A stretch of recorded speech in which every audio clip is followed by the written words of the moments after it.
What is going on, everyone? AP over here at Rumpier Sports, bringing to you once again. We got the Strokes Gain Show. We got a four-man booth, special edition for the Masters. We're at Augusta this week. We got Locks, we got Snyder, we got a special guest, cup maker Jeff. I know him as Indy Jeff, a Corona Poker Club legend. The guy took many stacks off me, Snyder. Locks wasn't there, but if Locks was there, would have taken stacks off of Locks also. Jeff, let's bring you in, man. So your background, you're a PGA handicapper. You specialize in betting PGA. Let's bring you in. How's it going? How are you feeling about the Masters this week? Fellas, it's amazing to be here. Thanks for having me on. Again, I miss the days of the CPC. They're amazing days, CPC, amazing streets. But listen, guys, fired up about the Masters. And I think there's a lot to talk about because, especially in the DFS world, I think there's a huge dynamic this week, guys, in my opinion, between a good bet and a good DFS play. And I think maybe in no other tournament than I've seen in a long time is there such a big delta. Super excited to talk about it because bets versus DFS is going to be a completely different conversation this week. Going to be a lot of fun. I mean, I can't even tell you how excited I am because we got this dynamic of PGA Tour players versus live players. And I've talked to the Sims guys, and I've asked them how they're going to factor in the live guys that we don't have a lot of data now to go off of. So it's going to be great to get your perspective on how you're kind of viewing that, especially from a handicap perspective, Jeff. Let's get over to Locks. Locks, what's going on, my man? How are you feeling about Masters Week? Yeah, man, doing well. Glad to be on the show with you guys. Glad to have Jeff here. Finally meet you, man. Good to meet you here. Excited to hear your advice as well. But just looking to dive into the Masters Week here. Picked the winner in Corey Connors last week. Hopefully we can go two weeks in a row here. I feel pretty good about the Masters this week. It'll be interesting to see the kind of back and forth we see with the live guys, the PGA guys. It'll just be an exciting week, I think. A ton of talent. Just going to be a ton of fun to watch, I think. So excited to dive in and hear what you guys think. Yeah, I agree with that. One of my best friends, my best man at my wedding actually was boots on the ground today. So me and him been texting all afternoon. Just he was following a couple people. So we're going to dive into that too. Saving the best for last. I mean, Snyder, are you kidding me? Like, look at this. Like, hair's done. Dude just went and, probably hit up KB, our barber. Like, Snyder, what's going on, my man? You look ready to pick winners. How are you doing today? Absolutely ready to roll here. This is the best tournament we'll see this year, I think. I got the Masters shirt on, ready to roll here. Off a great week last week. It was wild. It was the second straight week I haven't lost a single head-to-head in the cash streaks, which was good. I almost had my whole player pool make the cut last week. I think Shank and another guy kind of held me back there, and I didn't have enough Connors to really do too much in the tournament streets, but it was a great week. Looking to carry that over into the Masters, though. Snyder, no one gives a shit about last week. This is Masters Week, man. Nobody we don't care about Corey freaking Connors. I do kind of care about Corey Connors because he's a great play this week. But Snyder, I'm going to keep it right with you. How we do it each and every week, if you're new to the show, Snyder gives us a great course breakdown. Then we're going to go tier by tier. We're going to add in a little mix, though, because we got a betting specialist with us tonight, going tier by tier. So we're going to get Jeff's perspective on kind of the betting markets of things. But I know, Jeff, you're going to be dabbling in the PGA DFS streets, right? I mean, I'm not wrong in that assumption, man. Am I? No, I'm hardcore in the DFS streets. I mean, this is honestly, I leverage betting to play DFS, right?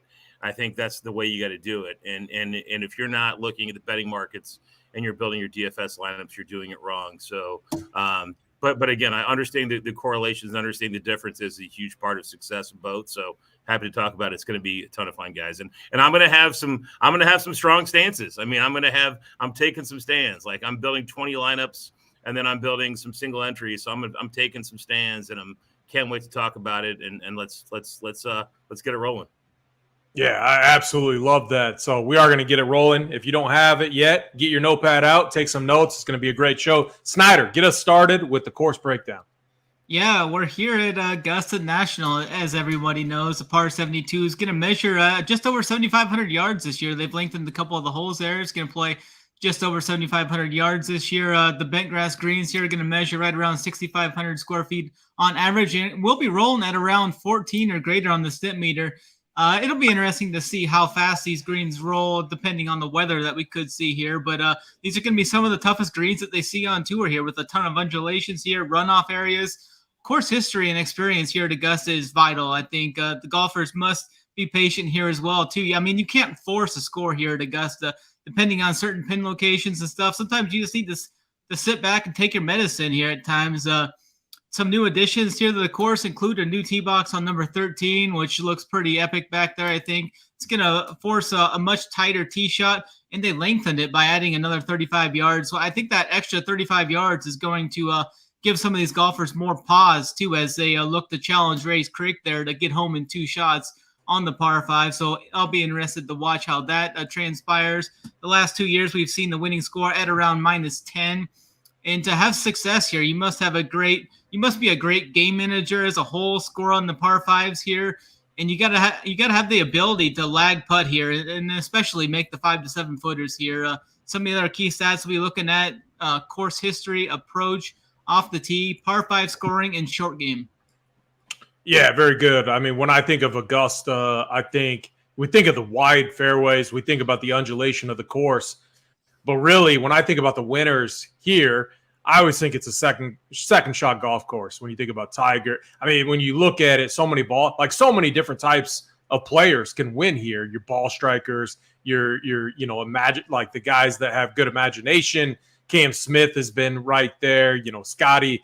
So many different types of golfers can win here, but the ball strikers, the second shot type players can get a nice advantage, assuming they have nice placement with that second shot.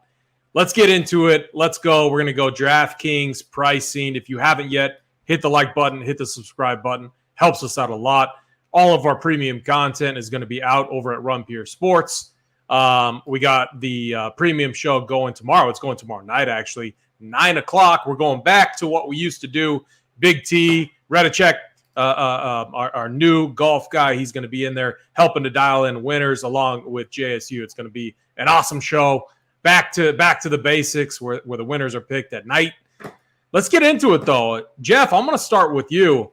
We're going to go the top end range, and here's what we're going to do. I mean, obviously, with the Masters, it's a smaller field. We got to go 10K and up. That's 3 golfers, but 3 very important golfers: Scotty Scheffler, Jon Rahm, Rory McIlroy. What are you doing with this top end group? AP, it's really easy for me, buddy. I am actually locking in Scotty and playing nobody in 9K. I'm locking in Scotty and playing nobody else in the 9K or 10K range, period. I'm taking a stand, hard stand. Scotty's going to win. I'm taking a stand. That's my stand. I'm locking in, and I'm playing down and playing value from there. But hard stand, Scotty to ship, nobody else in 9 or 10K range. I like it. I mean, with my style, I'm definitely a fan of taking stands like that. Let me push back just real quick. At Augusta, very difficult to go back to back. Is that a concern of yours at all, or it's just Scotty is world number 1 right now? Feels to be like unbeatable. We saw that in the match play event. It was just absolutely ridiculous. I mean, is that kind of what you're going on? It's just he's so much better than everyone else right now. Yeah, I mean, honestly, yeah. I mean, and frankly, like, can Rory get it done? Sure. Can Rahm win? Sure, right? But I look at like win equity and who I think win equity relative to price, relative to ownership, and it's just a math equation for me. Simply, it's like I think Scotty is going to be lower owned than Rory. I think he's going to be higher owned than Rahm. I think his win equity is higher than Rahm. His win equity is about a little higher than Rory's, but I think his again, it comes to math equation. Cam Smith, fine. Spieth, if I was going to play anybody in the 9K range, I would play Spieth. That'd be the guy I would play in 9K range. I'm not playing Rahm. I'm not playing Rory. If I were going to play somebody not named Scotty Scheffler, I'd play Rahm because I think he's the better tournament play. And I for sure think he's the better tournament play. I think Rory's a far better cash game play. But I think Scotty's going to win. I'm locking him in. I just sent Snyder this bet I made pre-tournament. I mean, and trust me. I mean, AP. I made a bet 10K. I bet 10K on Scotty to win the Bucks to win the NBA title, and the Bruins to ship the NHL, 10K to win 1.6 million. I am all in on. I showed Steiner Steiner. Am I lying? Snyder, you're on. Bet, yeah. All right. I know nothing about NHL, but like, betting on Giannis there, I mean, you can't go wrong with that. Incredible stuff. It's honestly, guys, I'm taking a stand. It's very simple. I'm taking a stand, and not to be boring. But honestly, that's what. And I feel like in these, I'm only playing 20 lineups, right? So if you're playing 20 lineups, and not a lot of people play 150 lineups. If you're playing a single entry, you're playing 20 lineups like I am. You got to take stands. That's the stand I'm taking. If I was playing somebody in the 9K, I'd play Spieth, but I'm taking a stand, and I'm all in on Scotty. Lock him in. Let's freaking. I mean, Jeff, you bring up such a good point. Like one thing that I do each and every week is I review a lot of the people that play 150, 20 max, and I can't tell you how many times like people even playing like 20 max have like a pool of like 50, 60 golfers. I mean, it's absolutely insane. Way too many. Yeah, way too many. Locks, let's go over to you. The three guys up top: Rory, Jon Rahm, Scotty Scheffler. What are you doing with this group up top? Yeah, I'm taking a stand as well for myself. It's going to be a little bit different. I'm going to go with Rory here. He's just looked really good here. We saw his last round last year, and he wants this Grand Slam so bad. He's playing so good this year. I just think he's going to come out guns blazing, and he's just playing so well right now. I like Rory a lot. I'm going to be off of Scheffler and Rahm. I'll fade the Scheffler ownership. Like you said, to me, it's just way too hard to go back-to-back at the Masters. I get it. I mean, he is the best player in the world by far. Don't get me wrong. But I just think Rory's going to come out here. He's going to do what it takes. It's going to play long and wet, I think, from what we're seeing. So I think if Rory's hitting the driver well, look out for him. I just think it's him up here, and I'm fading the other two guys. Yeah, I agree with that very much. I mean, when you think about Rory and when you think about a lot of the wins that he has, it's usually at a course that's really soft.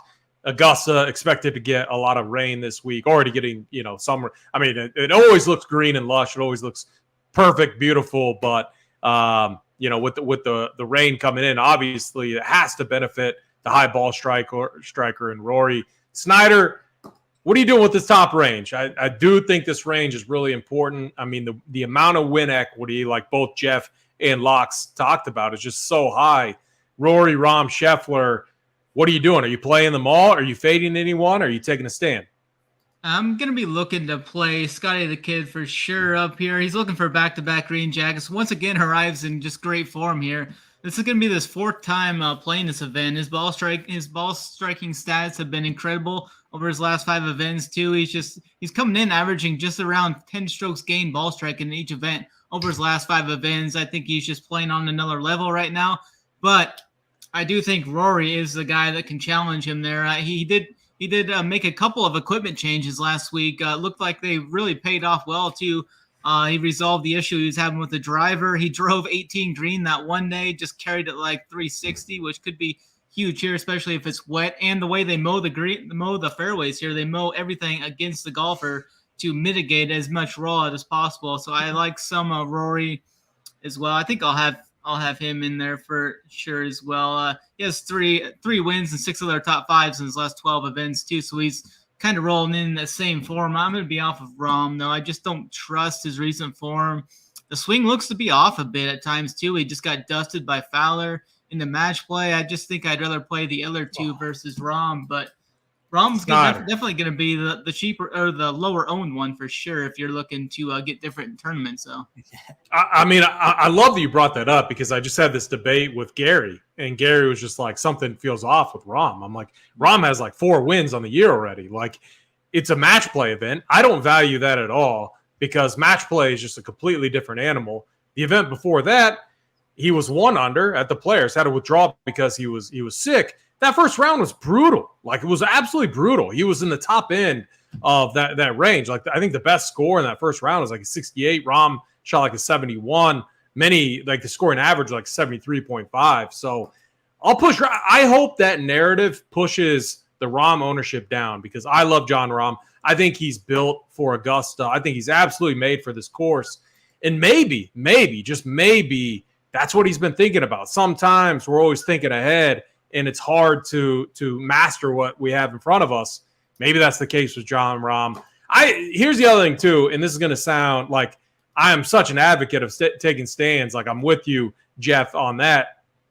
It's an MME week for me, and I'm going to be running out, most likely 150, and I got some values that I absolutely love that I'm like, those are like, it might end up being my highest owned plays because I want to mix and match them with these guys up top. And so what I'm going to be doing, and I'm going to be using SaberSim, our partner, I'm going to be running a bunch of different builds to see if it's possible, if it is possible to get overweight on all three golfers up top. So I don't know if that's the case yet, but what that means is these values that I'm talking about, which we'll get to, I got to take some big stands. Like I got to get them at 60 to 70%. So that is where my risk is going to be this week. I feel pretty good about it though right now. If I had to pick one guy up top, I'm going to go right in the middle. Like I love Scheffler. I love Rory. I'm going to go Rahm because maybe we get a little bit of leverage there because people worried about his recent form.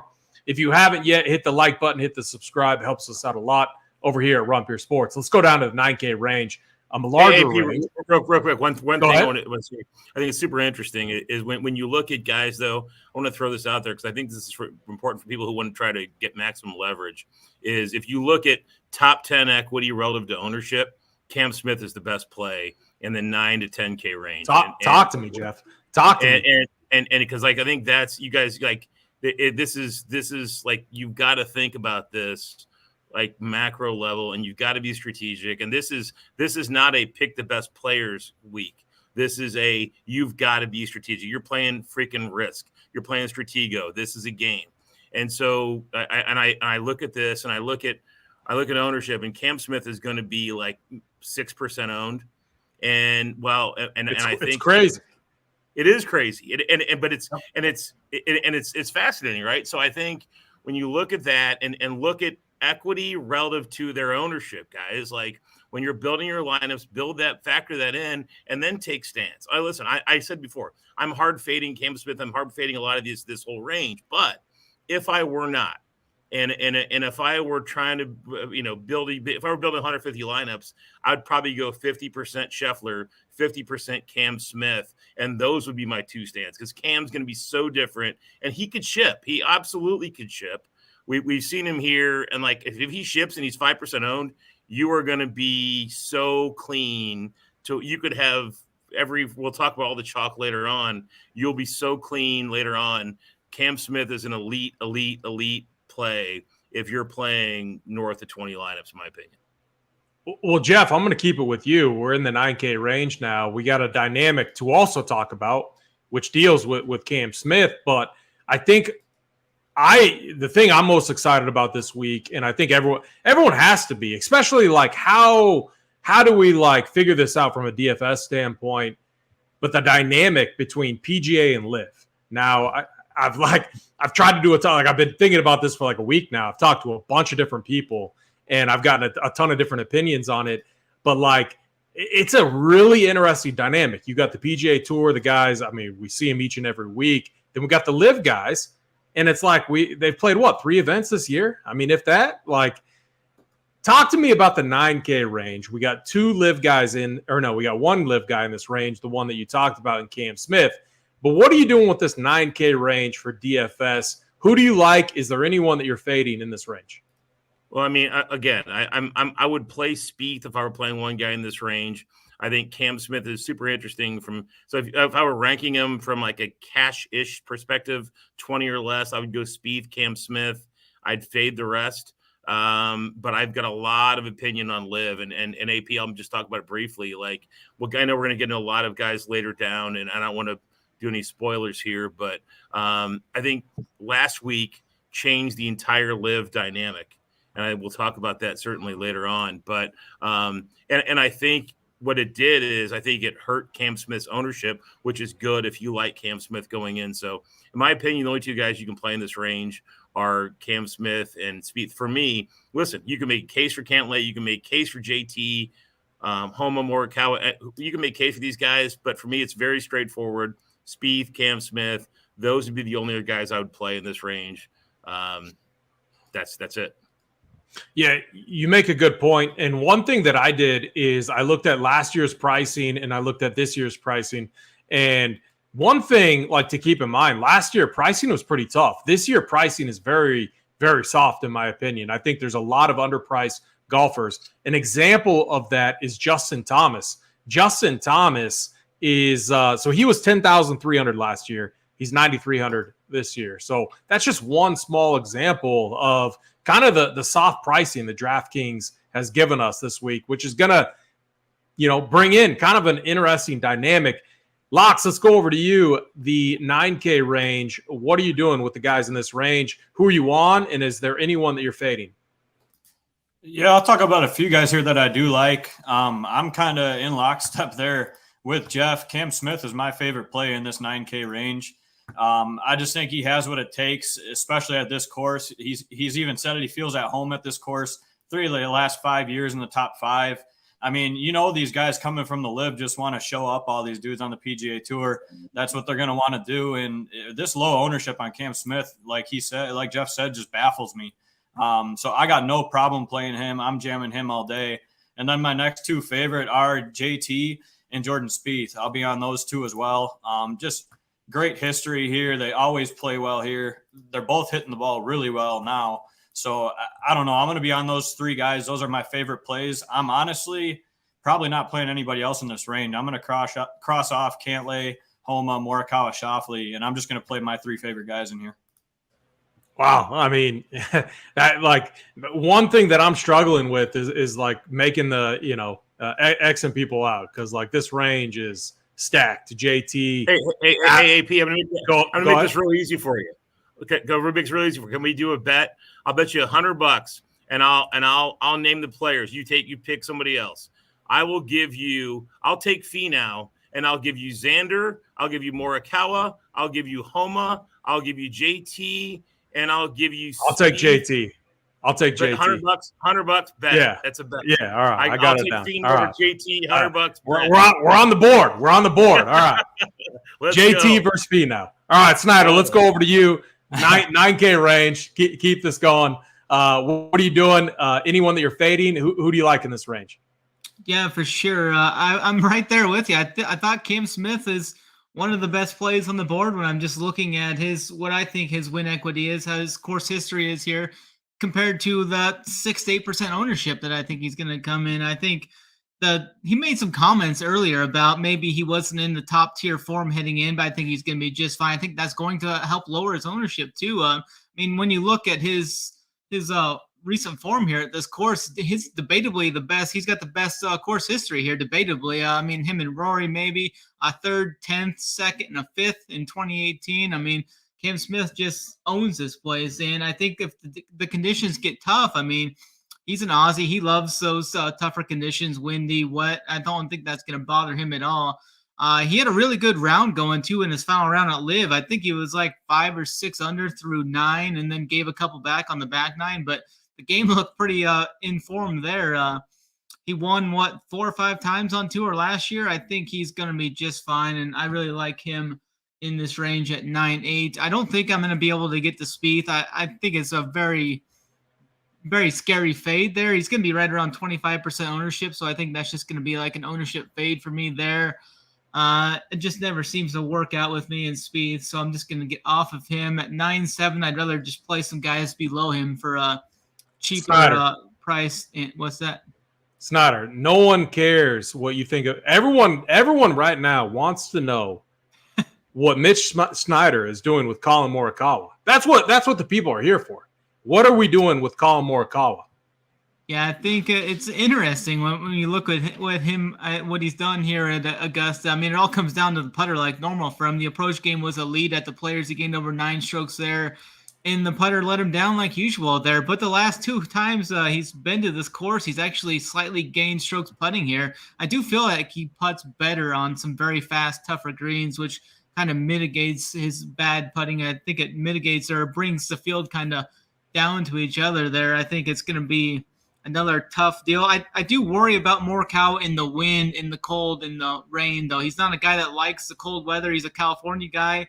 So I think that does worry me. I think I'll probably be at the field. Maybe I'll have him at 15% of my lineups or somewhere just to have my guy in there in case he ships. I would not be able to overcome that if I didn't have any and he shipped. But last year he gained over 11 strokes total here and route to a 5th place finish. But the weather does kind of worry me with him here, but I'll still have a little bit. And Xander's a guy I'm not sure on yet. I need to think more about Xander. It comes down to like Xander or Day. Xander or Finau and Day. They're right there. I'm only going to play 1 or 2 of those 3 guys, though. Come on, Snyder. Come on, man. Come on, man.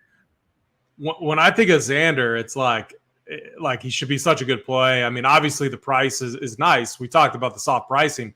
I think back to last year, and it was like the most like uninspiring 2 rounds of golf I've ever seen in my life. And like, I'm trying not to let that like weigh into my decision making, but it's like you have so many options down in this range. Like one thing I did is I really took last year's pricing compared to this year's. We're getting an 1,100 discount on Colin Morikawa. We're getting 1,000 discount on Justin Thomas. I mean, those 2 are really nice values here. Like JT has awesome results here. T8 last year, that was enough to get it done for you. A 4th in 2021.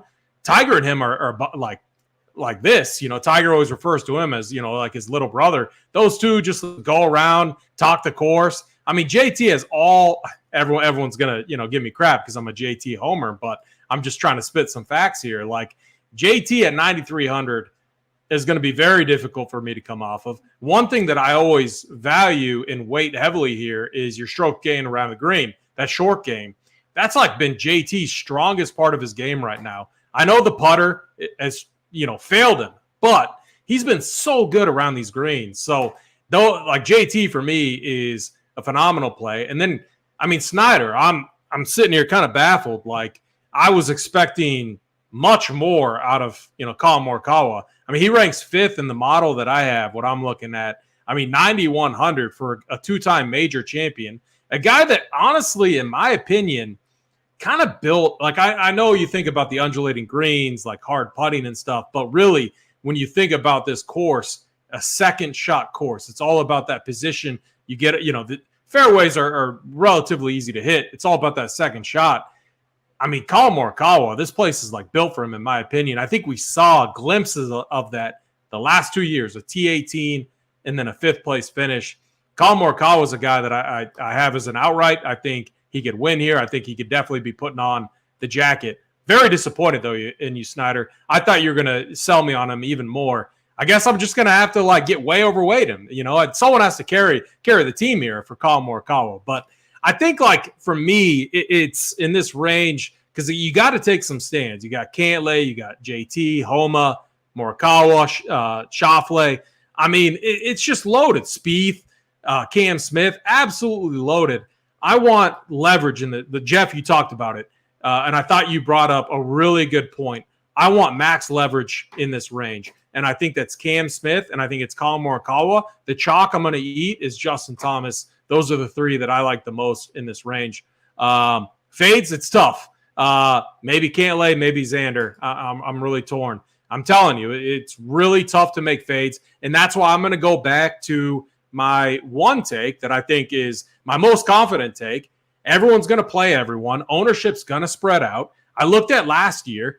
You had like 75 people that play that there were 150 maxers that all played like 65 plus golfers at the Masters. You had another group like playing guys like Larry Mize and stuff like that, which absolutely blows my mind because those guys have no shot at all. So all you got to do to get overweight on these golfers is trim your player pool down. 35 is a really nice number to try and get to. If you do that, you're going to be overweight your golfers. Let's keep it going. Let's get down to the 8K range. Jeff, I'm going back to you.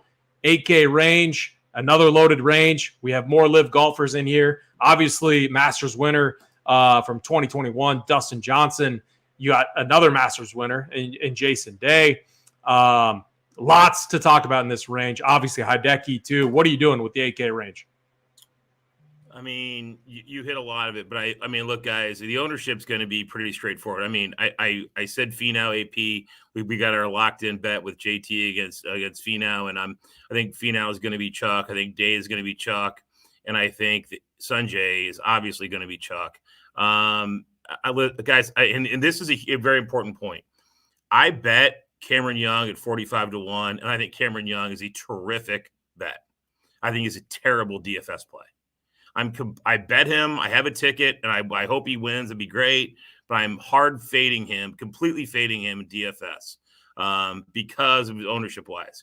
Because frankly, like when I look at like win equity, top 20 equity, for me it's Day and Finau. And again, I'm starting my 20 maxes. I'm locking in Scheffler, I'm locking in Finau, and I'm locking in Jason Day. That's it. Like hard stands. Taking hard stands on those three guys. They've got great top 20 equity, great win equity, and then I'm going to filter in a bunch of other guys. And so yes, and I'm going to have some Muppets in the bottom. Trust me, I'm going to have some Sepp Strakas. I'm going to have some Scott Stallings. We'll talk about later. I'm going to have some low 6,300 guys. So I'll cycle in a DJ. I'll cycle in a Hideki.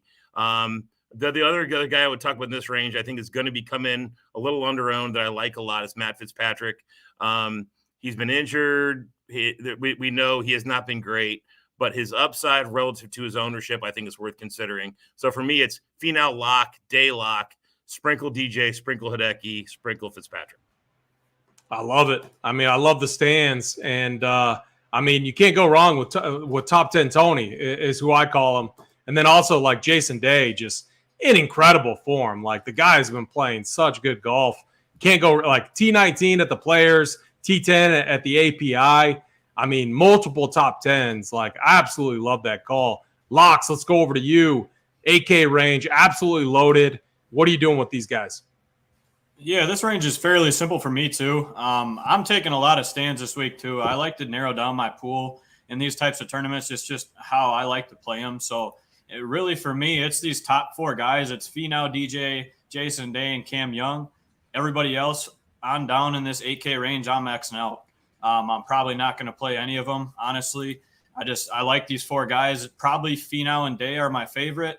I like DJ, one of the live guys that obviously has won here before. He's looked really good here anytime he plays here. So I like him. And then Cam Young, with the new, I don't know, this new guy with him, I just think he's got so much upside. His putting's going to turn around. We already seen it the one tournament he played. It's just he's getting up there in ownership, which is what's scaring me a little bit. And I don't know if I want to play it, but I don't think I'm going to talk myself out of it.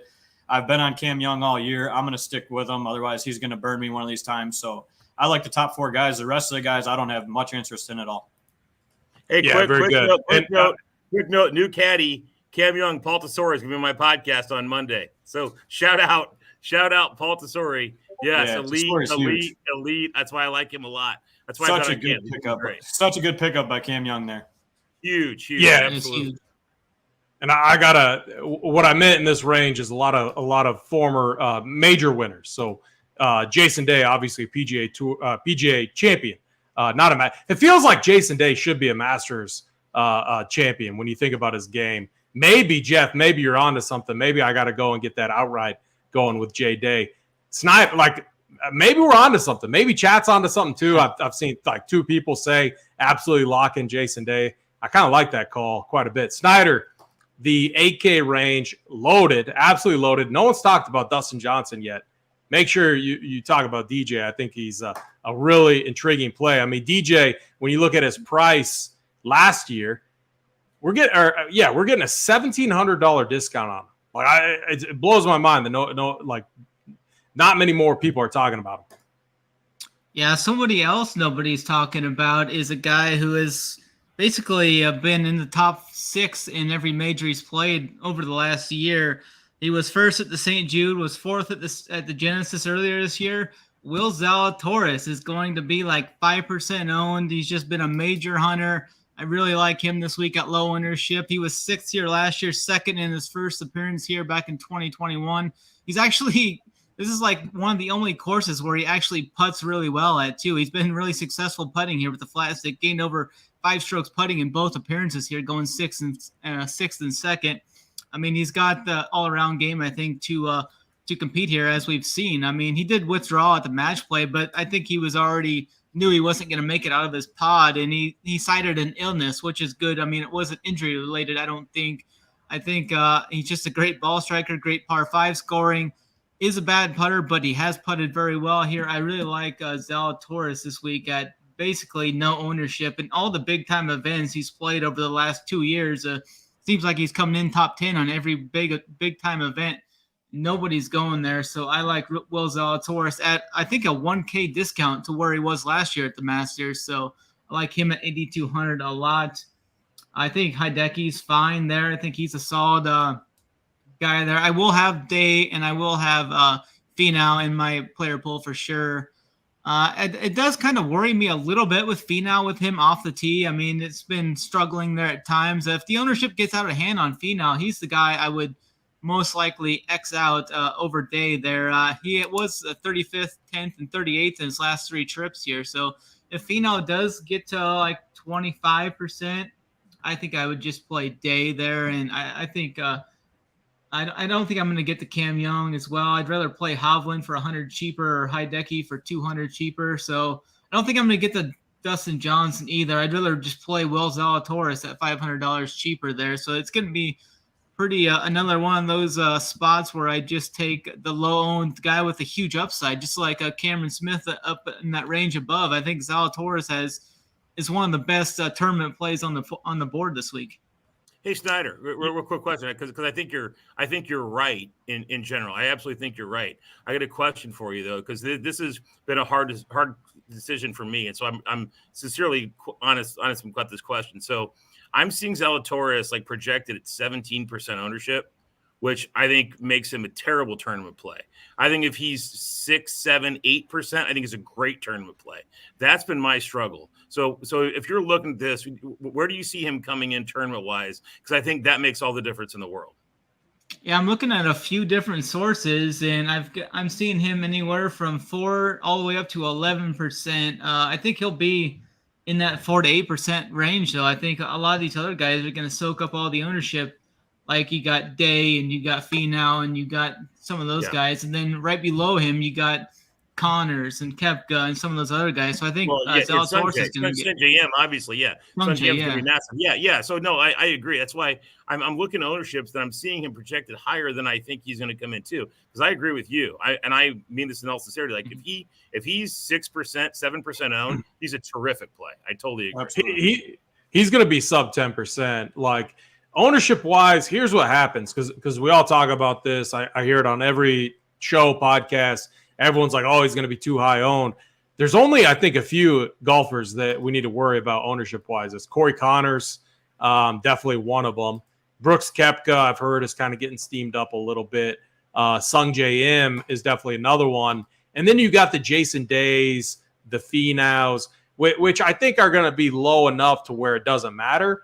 The other guy I think up top is Rory that I see getting kind of steamed up too. But I think all these guys can't be like chalk. Like it'll all just spread out. And so that's why I say try to get down to about 35 golfers. If you can do that, it becomes really easy to make stands. I think like Snyder, I think you're onto something. Like I think Willie Z is definitely going to be low owned. He hasn't looked that good. Again, if you believe that Augusta is more of a second shot course, more of a ball striking course than like a putter. We all think of it like all undulating greens. You got to be a really good putter. Not necessarily the case when you look at these past winners, and especially when you look at the success of someone like Will Zalatoris. So I'm with you. I think he's a really good play. Another guy that we're getting a nice little discount on. So I can get on board with that. I got to ask the panel a question real quick. No one talked about Sam Burns. Sam Burns really starting to heat up. I feel like he's going way overlooked. I feel like no one's wanting to play him. He's played here once, so it's just the experience just isn't there. He's good around the greens. The irons are starting to get dialed in. Is anyone playing Sam Burns this week? I'll start. No, I'll start. And honestly, listen, AP, I think you're onto something. And frankly, I think people will rather click Willie Z than Sam Burns because, like, this is the spot, no pun intended, that Sam burns you, right? Like, this is literally that spot where he's like the guy coming off a nice victory off WGC. I feel like he's going to be somewhere 12%, which is probably about right. So, I mean, honestly, I think he's probably worth a look. I mean, the question is, and I'm looking at projections now, AP, who do you think is going to be higher owned, Hideki or Burns? Because if the answer is Hideki, then Burns is or if it's even, like, I would take Hideki. If Hideki is going to be 15 and Burns is going to be 7, then Burns is a way better play. I might be wrong on that. I'm not the best with ownership, but maybe they come in somewhat similar. Snyder, I think they're going to be within. I think they're going to be within 2 to 3% of each other, like right around that 8 to 11% range. And that's like. Yeah. In that case, I'd rather have. Go ahead, Jeff. I'd rather have Hideki in that case if that were the case. But again, I mean, your point's well taken. Is that I just wonder off the his match play performance, how much that's going to weigh, and Hideki just kind of meh in Texas, how much that's going to play. So I think if they're close in ownership, I'd rather have Hideki. But your point's well taken. Is that Sam Burns could be low owned. No one's talking about him. I 100% agree. Yeah, so for me in this range, and again, like that's why I feel like there's so many people that are going to play everyone that ownership will spread out, and it becomes interesting. Like when I look at it, and when I look at it from like a pricing standpoint, we're getting major discounts relative to last year's pricing, and I don't think like talent has dropped off that far in some of these guys. Victor Hovland is another one. Victor Hovland was Victor Hovland was 10,100 last year, 8,500 this year. I love Victor Hovland. I think he's a great play. I think so. Like what I'm trying to do is Sungjae. We know what the chalk's going to be in this range. Sungjae in, Jason Day, Cam Young. Some of these plays, or at least should get some ownership. I'm trying to leverage that by getting DJ. I like these live guys. I need to like get a live flag or something like that because. Everyone's going to be making fun of me. I love these live guys this week. I don't think, they haven't played as much. We haven't seen them play as much. The talent, I don't think the talent's going to drop off that much to justify that big of a price discount. Plus, add in like the ownership discount that we're getting on some of these guys. I think it's crazy. So, like 8,800 for Dustin Johnson. Jeff, can I get DJ? Over fee now for another hundo. Can we book that too? Booked. I got him thinking now. I got Indy Jeff thinking. Booked. All right, there you go. Real quick, AP, before we leave the 8K range. And again, I mentioned this guy earlier, and I think this is super relevant, right? I think Fitzpatrick's going to be overlooked because he's right under Sungjae Him. Right? Like everybody loves Sungjae Him right now, right? And again, Fitzpatrick has not been healthy. He's sucked. It's all well documented. But look, this is a guy who has played well here. And I mean, and in years past, he's burned us 2 or 3 years ago. Everybody's been on him last couple of years. But I mean, he's a guy. I mean, Fitzpatrick will be, and I'll make a side bet on this. I'll take for Fitzpatrick at 10% or less ownership. That's where he's going to come in at in any $100 plus single entry. He'll be 8% in a $100 single entry. I guarantee. Yeah, definitely. It. Yeah, I agree with you there. And he's a really. It might even be 5%. Well, you're right, and you're exactly right. And he's a really good play, because you can pump in some chalk. You can pump in your Scheffler Finau Day, and you pump in a Fitzpatrick. Well, shit, now you're unique, right? And I think he, in my opinion, is as interesting as Zalatoris. You know what? He'll be lower on the Zalatoris will. I guarantee he'll be lower on the Zalatoris will. And he is as interesting or more. I think he's going to be he's a guy I like better than Willie Z, lower ownership. And I think he's got just as much top 20, call it equity, as Willie Z does. So, again, super interesting range, guys. Great conversation. I think it's going to be a ton of fun. Yeah. Go ahead, Lux. I just want to touch base quick on a couple of guys down there you guys mentioned, because I said I'd X out the whole range. In tournaments, I love your guys' call. Zalatoris and Fitzpatrick, just ownership-wise, I mean, Fitzpatrick, his approach game is what's been killing him, and that's usually not the case. He'll generally find his irons. So I love the Fitzpatrick call, especially at the ownership, Jeff. I'm definitely there with you in tournaments. Just an absolutely great play. And then Zalatoris, yeah, I saw something too. Webb Simpson talked him into left-hand low, so he's going to try a new putting grip this week. Maybe that ignites something. We don't know, but definitely probably my two favorite plays if I am playing guys down in this range for sure. I mean, the one argument, like, all right, so Pond King Water Gardens, interesting name. Like, appreciate the comment, appreciate you watching. The whole, like, these guys don't care. I always find it funny when people say that. Like, how could you not care? It's the Masters. He's a Masters winner. Like, I think he cares. I think these guys, these live guys especially care. Like, you see it. 10X. You can hear it when they talk. 10X. They exactly. care 10 like more than they did before. Absolutely. They absolutely. I mean, DJ. But even DJ cares more than he normally. But you cares. DJ. You could look at DJ's whole career and you could be like, this guy never cares about anything. Yeah. It's how he is. It's his demeanor. Like, so, like, I don't really get that take. But for me, just like for me to sum up the 8K range, I'm looking for leverage. When I look at Sung Jae and I know he's going to be mega chalk here, I see so many names that could outscore him easily. Hideki, Willie Z, like you guys talked about, Victor Hovland. Like I see those guys as nice leverage off of Sung Jae M. So I'm leaning towards fading Sung Jae for leverage and getting over on Willie Z, Hideki, Hovland, and some of these ball strikers in this range. Let's keep it going, though. Let's go down to the 7K range, larger range, more live players in this range. Brooks Koepka down in this range, coming off a live win. Jeff, let's start with you. What are you doing with the 7K range? I've won over 100,000 in my life of Brooks Koepka. I have a cardboard cutout of my basement. I'm the biggest Brooks Koepka stan of all time. I'm playing 5% Brooks Koepka this week. I love Brooks Koepka when I thought he was going to be 5% owned. I hate Brooks Koepka at 25% ownership or 20%. I will take under on 25. Okay, 15. I hate him at 15. I mean, okay. I'm just throwing out numbers, right? But I hate him at 15. And I think I told Snyder this the other night we were texting. I said, I love BK at 5. I hate him at 15. Right. And so, I mean, if he's 15% ownership, he's a bad play. And again, I bet him. I bet him at 40-1. I hope he, I don't really hope he wins. I hope he comes in second. I hope Scheffler wins. But honestly, like he's and I love Koepka. This is the spot where Koepka will kill me. And this is the spot where you just, I don't know. There's so many better plays in this range than Koepka. And again, Corey, AP, you touched on this. Corey Connors is going to be the chalk.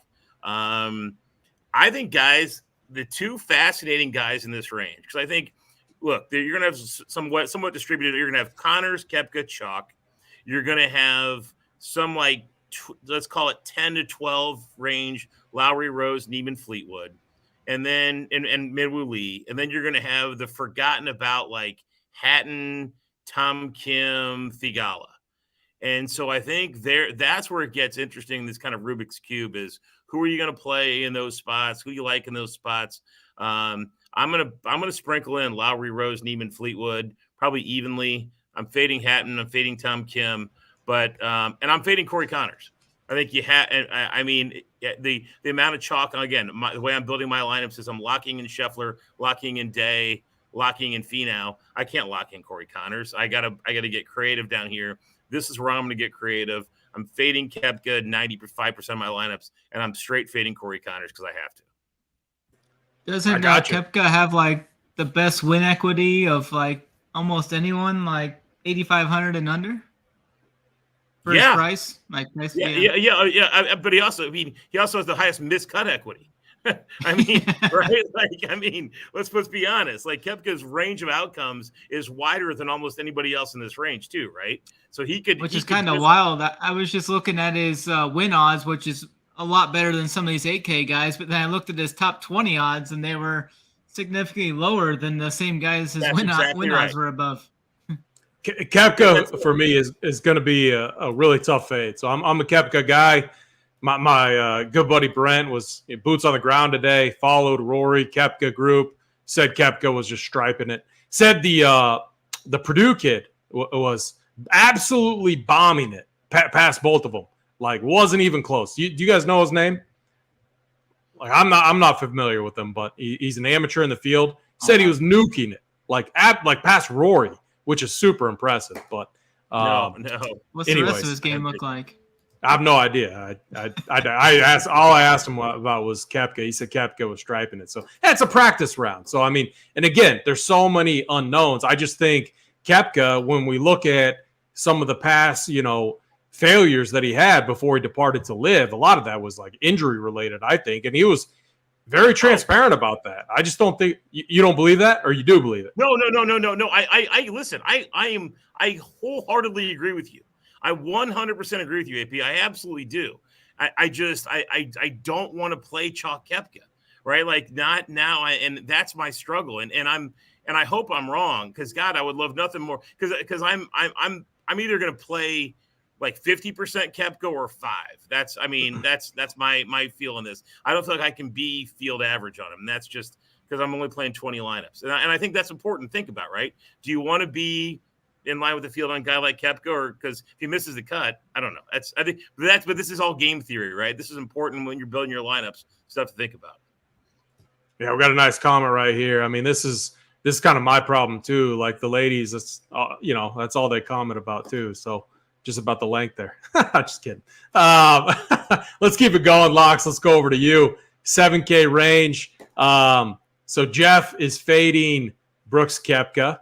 We have other live golfers in this range too. Haven't really talked about them much. Locks, I'm really curious. What are you doing with this range? But then, what's your opinion too? Like you're a obviously stud golfer as well. Like, what's your take on the dynamic between live, PGA? Like, do these guys have they lost it because they don't have the reps in on the PGA Tour? Like, what's your take on that? No, I don't really look at that as being a thing. Personally, they're still getting reps. They're still playing golf. Yeah, it's a little bit more laxed and stuff, but they're still trying to win golf tournaments. They're playing competitively. It's not like you're just out there messing around. You know what I mean? Yeah, it's a little bit more fun, but they're still competing for a ton of money. I mean, there's a crap load of money on the line. It's not just a cakewalk and, hey, we're just playing practice rounds over here. So I think these guys, honestly, I think live guys want to come out and just beat these PGA Tour guys down. There's 3 live guys I'm probably playing for sure a lot. Brooks Koepka, I will be on. It does worry me, Jeff. Honestly, the chalk does worry me, but I'll eat the Brooks Koepka chalk. The one I'm going to fade is the Corey Connors chalk. I will be with you on the fade of Corey Connors this week. So yeah, I'm off him coming off a win at a course that he clearly it was his last win. So he clearly likes that course. He does play well here, but I just don't see him following that up here. I'll fade that 25-ish% ownership. I'll be playing Koepka. And then some other guys I do like here. Hatton, ball striking. I mean, tee to green, this guy's just been a stud. Last week, I think he kind of checked out once he realized he was close to that cut line at the end, and he just wanted a little bit more prep for this week. That's just my opinion. And he's played decent here. So I do like Hatton because he's not going to be too high owned. And then a couple other guys are Fleetwood. I think has a very good chance here. He's always had a good track record here. I don't see his ownership being too high. Seeing him around 10, 12%. So I do like me a little bit of him. And then Minwoo Lee is another dude I like here. Been hitting the ball just really well. He's a stud. 14th here last year. He was pumped to be back here again. So I like me a little bit of Minwoo Lee. But other than that, I don't really see much here because most of my lineups are going to be heavy up top and then sprinkling in some of those 6K guys.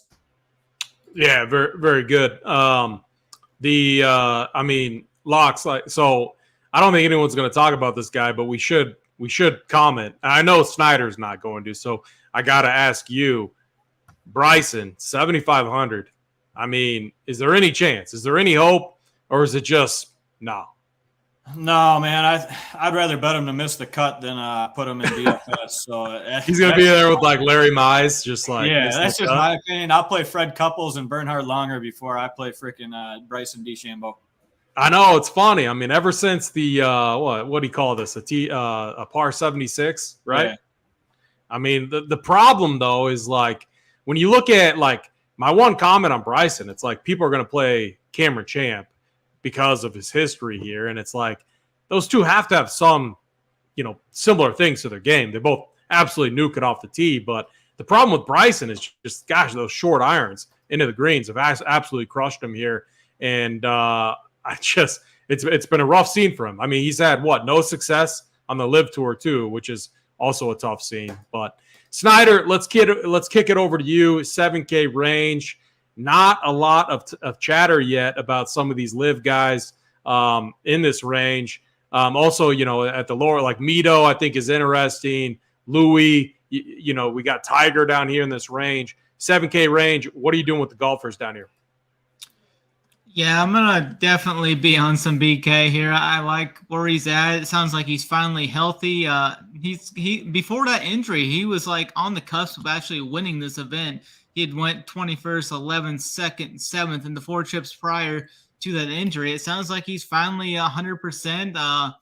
He's coming off that second win on the Live Tour as well last week. He only had 2 bogeys in the 3 rounds there. The game looked pretty right on point there last week. I've seen some of it.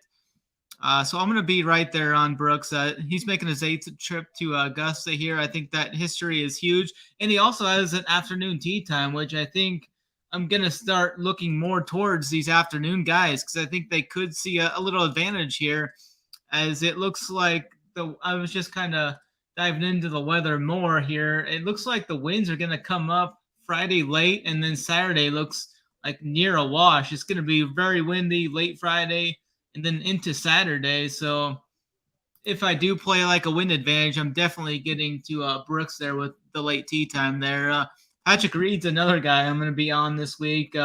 He's another guy that's been playing very well over on the Live Tour. He got 2nd last week.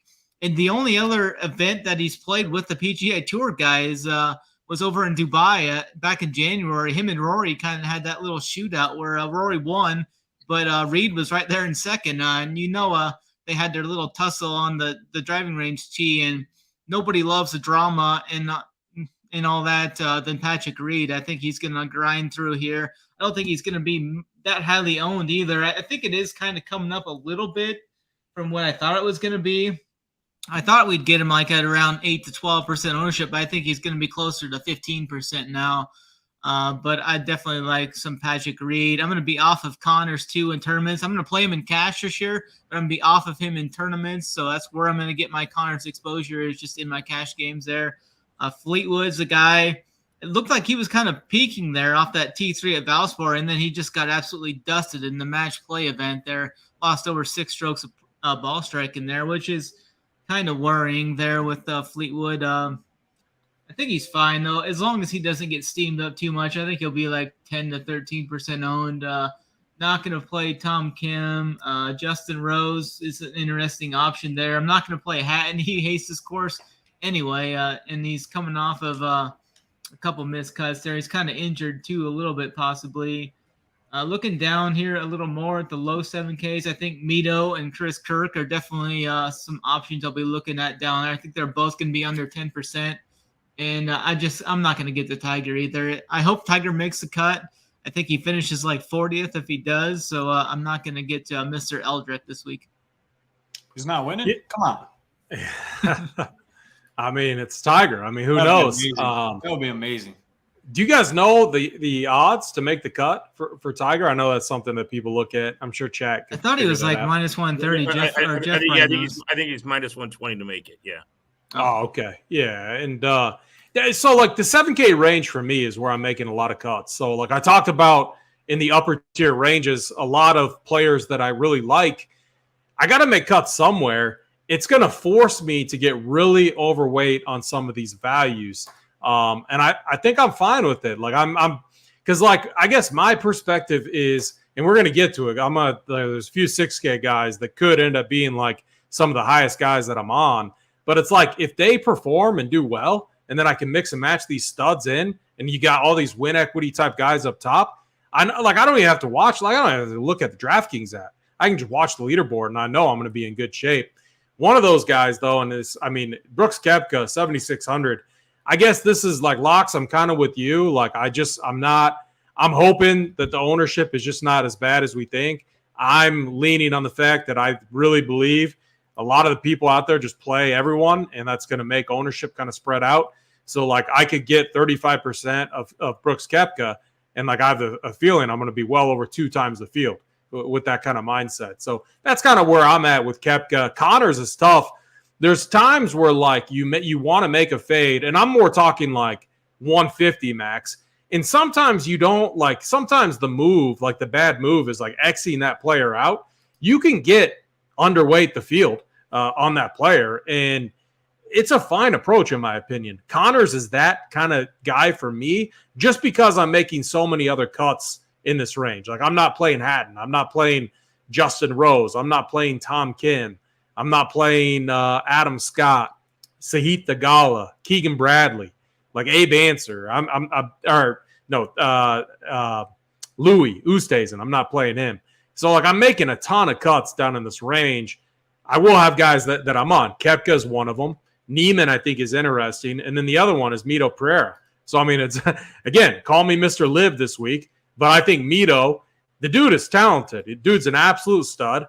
I don't think the talent has dropped off. That I could be way wrong on this, but I'm just betting that I'm not wrong in it. Mito is an absolute stud, in my opinion. I like how his game sets up for this track, so I like him. I like Koepka. I like Neiman.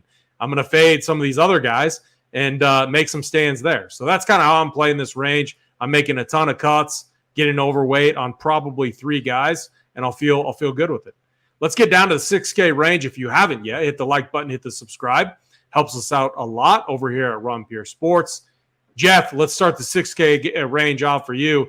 I think there's 2 like absolute like smash plays in this range. I think they're completely mispriced and like insanely mispriced. So it's going to be interesting to see how you guys feel about these plays. But Jeff, let's start with you. What are you doing with 6K range?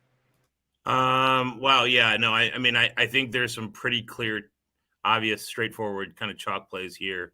And frankly, I'm going to fade them. So I'm going to play. I mean, I love Hoagie. Hoagie's a tremendous player, elite ball striker. I think he's a good play. And I mean, I can understand playing. I'm not going to play him because I'm going to play Seamus Power, who I think is comparable. But I think is going to come in at about half the ownership. So I'm going to play Seamus in that spot. And then another guy I'm going to play super low is Scott Stallings. I think is dramatically underpriced. He's basically free. And then 2 Georgia Bulldogs. I'm a huge Harris English stan. I'm going to play Harris English. No one's going to play Harris English. He's going to be 1% owned. I'm going to play him in a matchup. I bet him in a matchup against Woodland. I'm going to play Harris English. Nobody on earth is. So I'm going to be alone there. And I'm going to play a little Sepp Straka at probably 1% too. So 2 Georgia Bulldogs I'm playing. But I know Denny Willett's going to be chalk. Hoagie's going to be chalk. Gooch is probably a good play. It's probably going to be some chalk. So I know where the good plays are going to be. And I'm going to mix a handful of those guys in. But my core guys in this range are going to be Seamus, Power, and some Harris English and a share or 2 of Sepp Straka. So I'll push back on one thing. Rarely do you ever see these 6K guys end up being like chalk, like over 10%. A lot of it is due to like projections really drive a lot of what we do in today's, DFS landscape, more so like in the NBA streets and, NFL. I mean, but a little bit now with PGA. And when you put the projections in there, you're just not getting a lot of these 6K guys because it's just like for some reason price naturally brings those projections down. Where I did it different, like I custom did my own projections this week. Like Taylor Gooch, I mean, you're talking about this guy was 8,700 last year and almost top 10. I think he's like a top 20 golfer in the world if he would have stayed on the PGA Tour. He's 6,800 now. And I still am showing like under 10% ownership on him. So that's where I'm getting literally like when I did my first builds, when I put in what I think kind of the projections should be, I was getting like 75% of them. I mean, it was insane. I don't think the field's going to be like that. Oh, no. AP, and I mentioned him. I think he's a good play. I really do. And frankly, of everybody in the 6K range, I think he is the highest top 20 equity. I really do. And so I think he's a good play. I agree with you. And frankly, like, I think Hoagie and Power are in that same range, right? Like, Tom Hoagie is an elite long iron player in the class of Justin Thomas and Colin Morikawa. He's not as good in some other areas as they are, but he is an elite iron player. So I think Hoagie is, and Seamus Powers, I would put ranked third in that same spot. And Willett, course history. I think I totally agree that you make a case for a lot of those guys. But I'm now at this point, though, I'm looking. And again, this is solely for me, the way I'm building my lineup, because I have so much chalk up top. I'm looking for like guys that are sub 5% owned. So I guess I should put a caveat here. This is just based on my lineup build. I love the Harris English call too. I agree with you. He'll be like 1%. So his short game's awesome. I'm with you on the Bulldog and Harris English. Locks, let's go over to you. 6K range. What are you doing down here? Yeah, this range is interesting, and I think just looking at it, I agree with you. I don't think many of these guys will be chalk, because I think a lot of people are going to build not really a stars and scrub. They're going to kind of build in the middle here and not end here a whole bunch from what I'm thinking, what I'm seeing as far as ownership goes. So down here, I will agree with Jeff here. My fade is going to be Tom Hoagie, actually. Just the highest owned guy in this range. I'm seeing him probably around 10-15% is my guess. Down here, I'll fade that and play elsewhere. I'm in lockstep with him on Seamus Power too. The guy plays well in majors. He is playing really well. I like him here. I think he's got a chance to contend. I think he for sure makes the cut, and he's there on the weekend with a chance. I think he finishes top 25, top 20, which I'll take out of a $6,800 guy if I can nail all the other guys anytime. And then Taylor Gooch is my favorite play actually in this range. We've seen the guy on the PGA Tour. He's looked good really over on Live with top 15s in the last 3 events. I mean, yeah, that's not saying much, but I mean, the guy's a stud, and he's $6,800.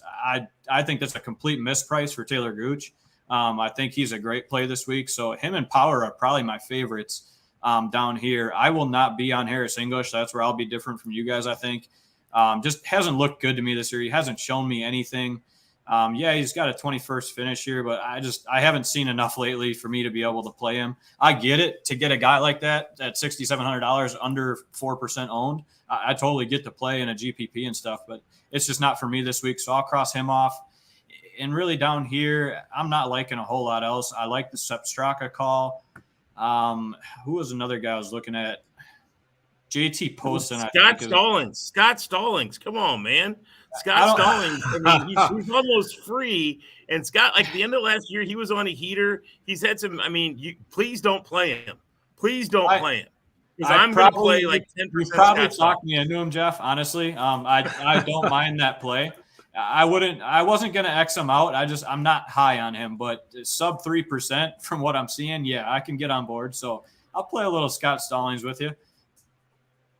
I like I'll take Sepp. So Sepp is, I got his one win right at the, API last year. And I can get on board with Sepp Straka. I don't know if I can go with Scott Stallings. He's having a not so good year. But you know what? Like JJ Spawn made it here after his win at the Valero last year. And he came in here and played really well. So you see first timers, they can get it done. So it could be Scott Stallings. So like, you just never know down this range. But Sepp Straka, I love that call. Snyder, let's go to you. 6K range. After the 6K range, we're going to get to our winners, then we'll get out of here. What are you doing with the 6K range?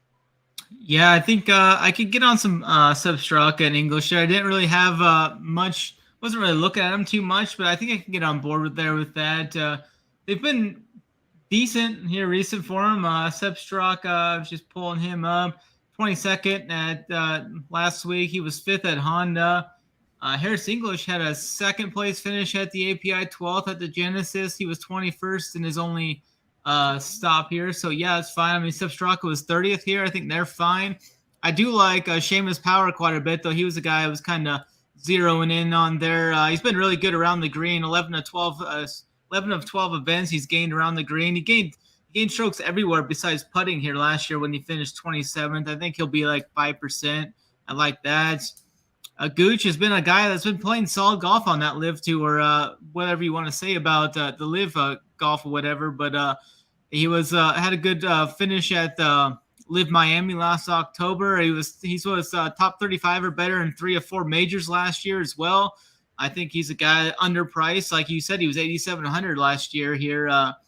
And I think he's going to be right around 5%. I like that. Cameron Champ's a guy I think you can, if you're playing 150, I think Cameron Champ's a great large field tournament play there. I mean, he didn't have the best of form come in last year, and he finished 10th here. He's finished 10th, 26th, and 19th in his 3 trips here. I think he's fine for large field, and I do like Kevin. I think he's ran as pure as he possibly could.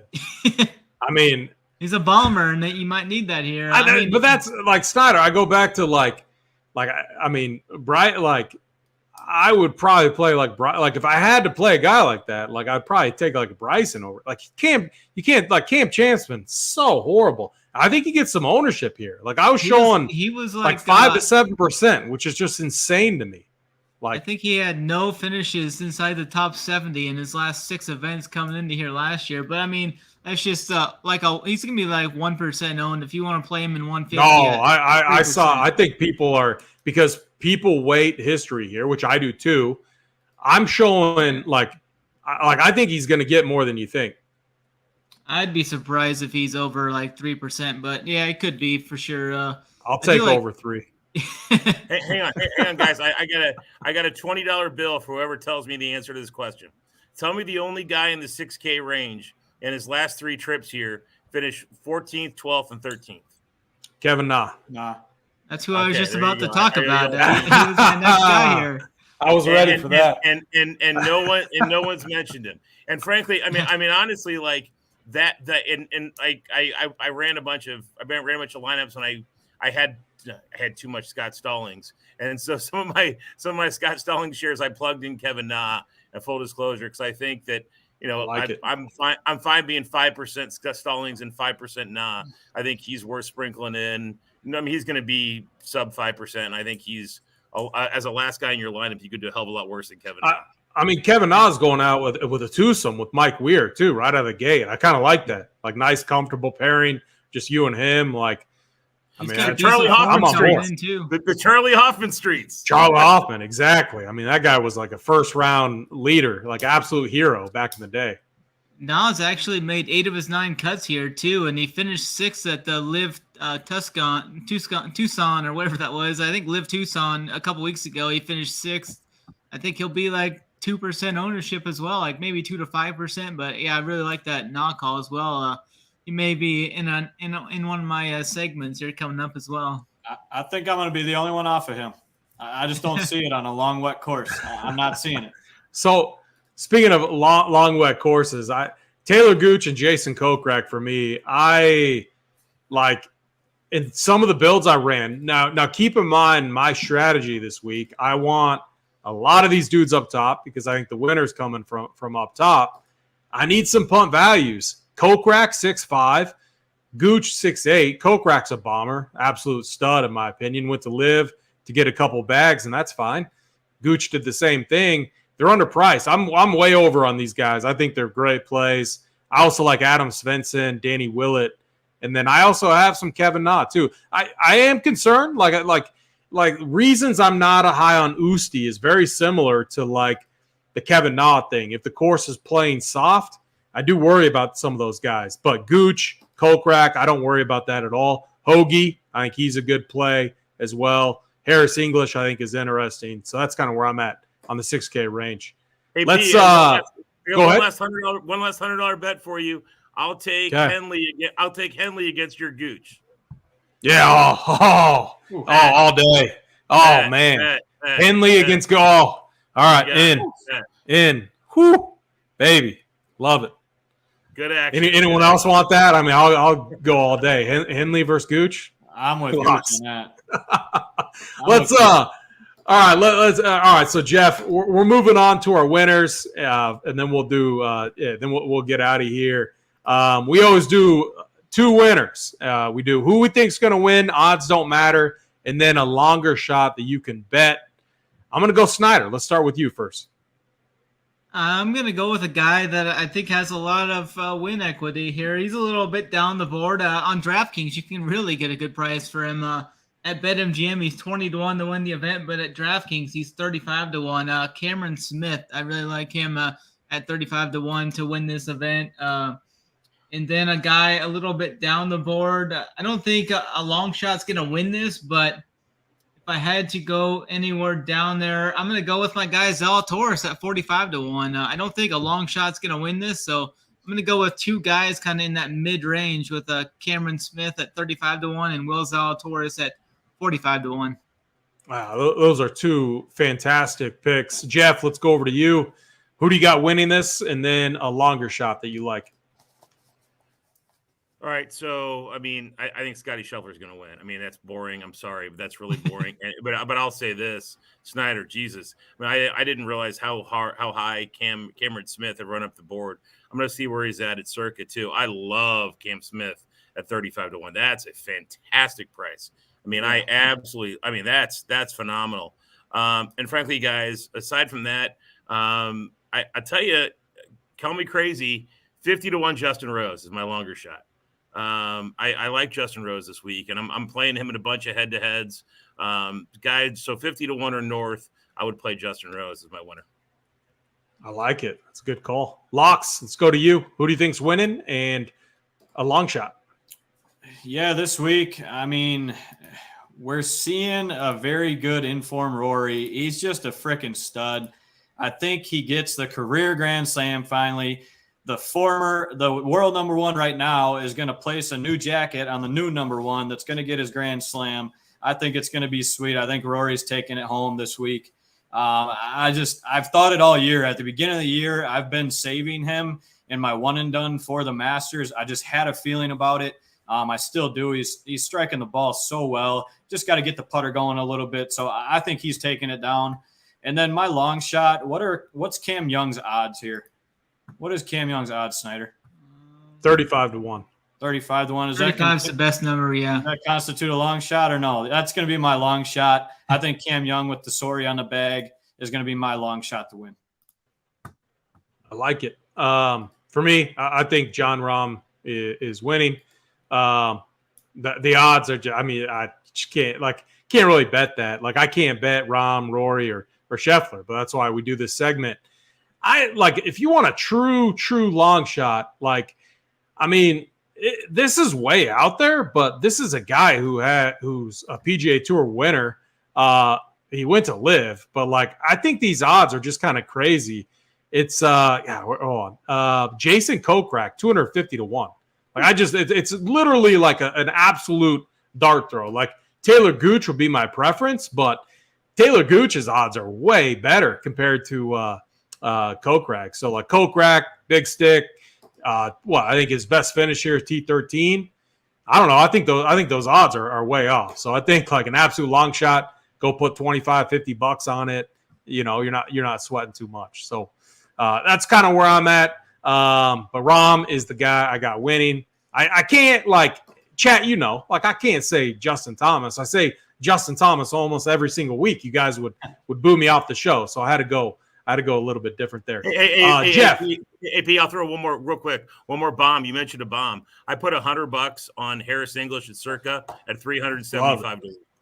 $375. That's where he's at. I love Jeff. Me and you are the same in that. I love doing that. I love doing it on events where it's a birdie fest, where sometimes at those birdie fests, not a tough course, you see these random guys win. I love doing that. So I'm very, very much with you on that. Jeff, let's get your final thoughts for the Masters this week.